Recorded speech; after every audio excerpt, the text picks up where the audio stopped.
pela missão, pelos missionários. Então eu queria começar pedindo a você que nesse cerco rezasse pelos missionários da comunidade Nova Aliança e daqueles que estão espalhados pelo mundo inteiro, né? Porque são pessoas que ouviram esse mandato de nosso Senhor, de viver pela missão e para a missão.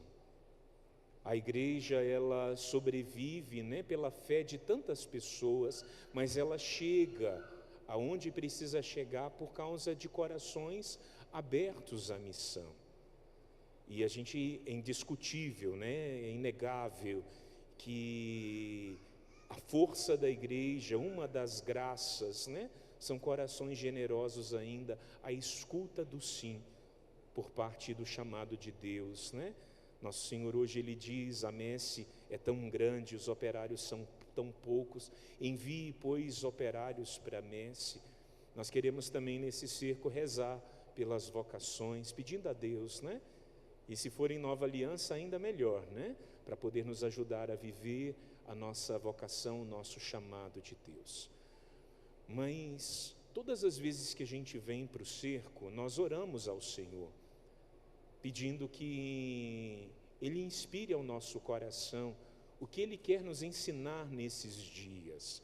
Porque não é só na missa, mas é durante o cerco, não é verdade?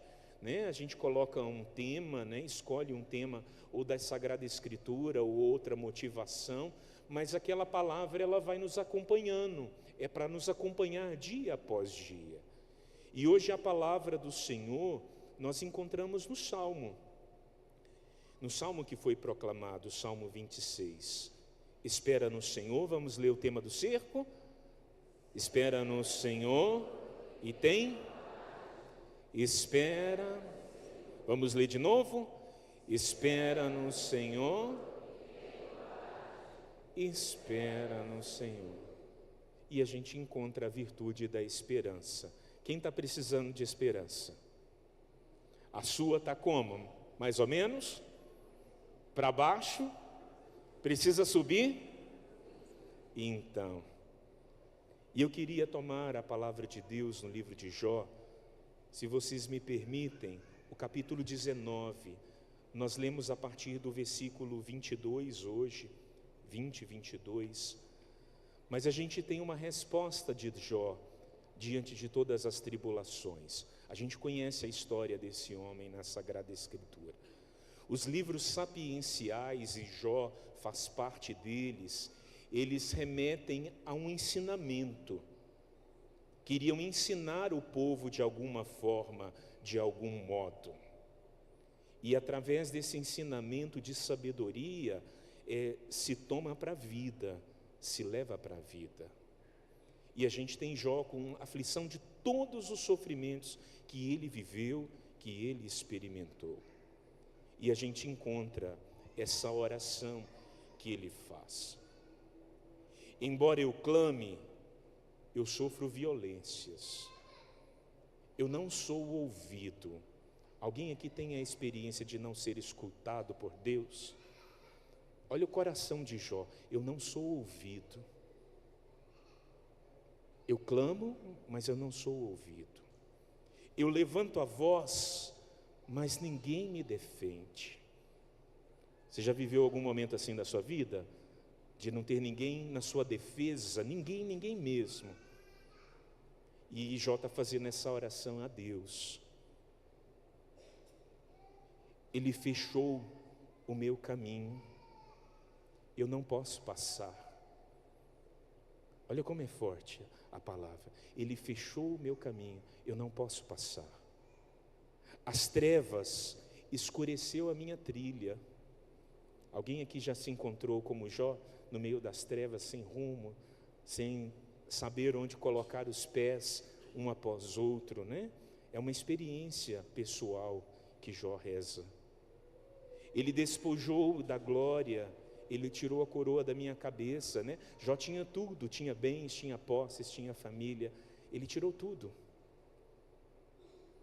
Demoliu tudo ao meu redor e eu estou morrendo. Olha a oração desse homem, eu estou morrendo. Arrancou a árvore arrancou como uma árvore minha esperança. Até a esperança se foi. Gente, arrancar uma árvore, é difícil arrancar. Eu estava lendo, né, esses dias esse texto. Arrancar mato é difícil, tem hora. Imagina arrancar uma árvore. Olha o exagero da oração, mas para mostrar a dor desse homem, dele perceber-se sem esperança. Afastou de mim meus irmãos, meus parentes, as pessoas me evitam. Minha mulher enjoou-se do meu hálito. Até o hálito dele estava ruim por causa da enfermidade, né? E um bom hálito é coisa boa, mau hálito é ruim, né? Ficar perto de alguém. Minha mulher enjoou-se de mim. Meus filhos, para eles eu me tornei asqueroso. A minha pele foi consumida em carne, os meus dentes estão caindo, já não tem gengiva. Olha o sofrimento desse cara, né? Mas aí vem a palavra que nós lemos hoje. E eu queria que você gravasse o versículo 23 do capítulo 19. Quem dera se escrevessem essas minhas palavras, como em ferro e fogo, em chumbo, esculpidas em granito. O meu Redentor está vivo, e no fim se levantará sobre o pó. Depois que tiverem arrancado a minha pele, minha carne, tudo, eu verei a Deus. A gente parece, quando lê os primeiros versículos, vê o sofrimento de Jó e pensa, ele já perdeu a fé em Deus, ele perdeu a esperança, e foi tirado tudo dele. Mas ele continuou com a sua fé firme no Senhor. Qual fé? O meu Redentor está vivo. Ele está vivo. E no fim, eu vou me levantar do pó. Essa é uma das primeiras momentos na Escritura, no Antigo Testamento, que a gente tem sinais da ressurreição da carne. Eu vou me levantar do pó depois da morte. Esse texto é lido geralmente no dia de finados, ou quando rezamos missa pelos defuntos, para mostrar a fé na ressurreição da carne. E eu queria, meus irmãos, hoje, a partir de Jó, trazer a experiência da virtude da esperança. Porque o que é a virtude da esperança? Nós temos 3 virtudes teologais: a fé, a esperança e a caridade. As virtudes teologais nos são dadas no nosso batismo, e elas acrescentam em nós a vivência da vida cristã, da vida em Deus. Elas são teologais porque elas são dons de Deus para nós, diferente das virtudes humanas que nós podemos viver na prática, mas essas me remetem a Deus diretamente. E o que é a esperança? A esperança me faz lançar o meu olhar às realidades últimas da minha vida, entendendo que a minha felicidade está no céu. A esperança cristã entende a vida, vê a vida como de fato aquilo que a vida é, uma passagem, um momento para a eternidade, onde nós vamos nos encontrar com Deus. Aquilo que Jó viveu plenamente. Mas quais são as implicações da esperança na nossa vida hoje?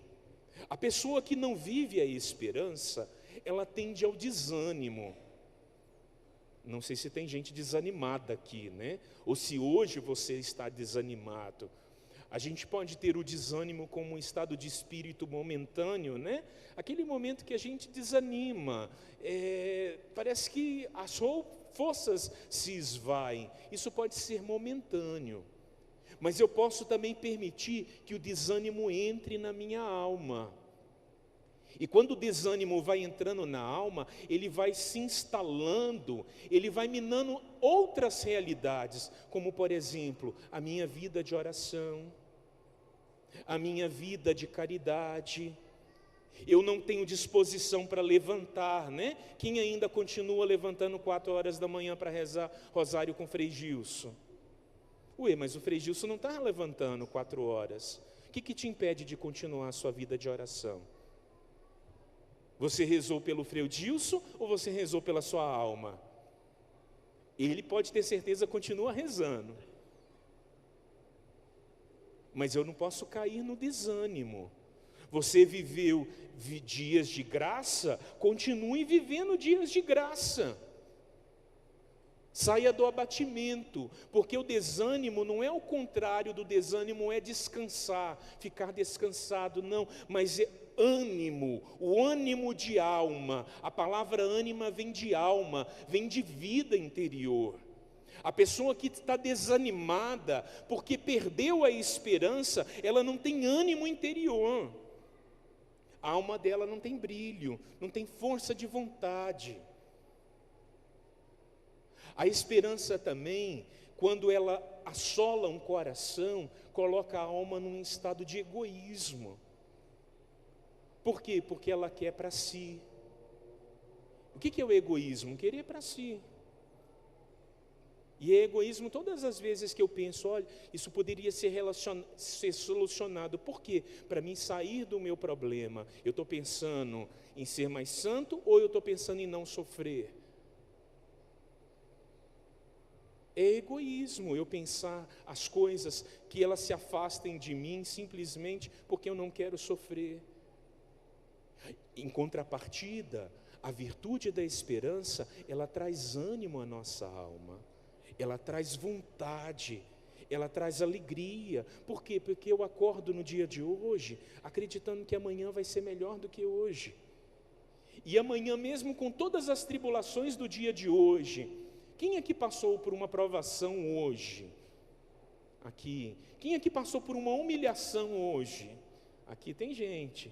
Vai desanimando a gente, não vai? Aquelas humilhações, as provações.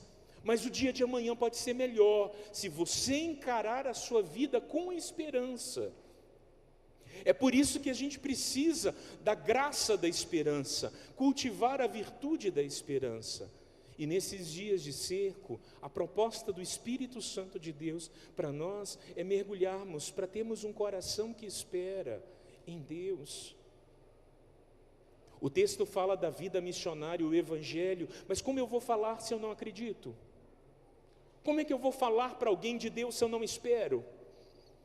Como é que eu vou falar, olha, Jesus morreu por você, mas nem o seu rosto convence, nem seu corpo convence, a sua vida está aí, essa prasta, né?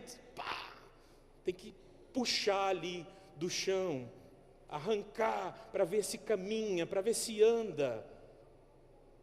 De que adiantaria o padre pegar sobre missão, falar sobre eu preciso anunciar Jesus, mas a consequência de uma vida de fé e de esperança é o anúncio do Evangelho. Tanto é que uma pessoa que vive a esperança tem alargada as disposições da oração e a prática da caridade. Porque você entende que viver a caridade é antecipar as bem-aventuranças do céu aqui para a terra. E a gente precisa viver vida de caridade, meus irmãos e minhas irmãs.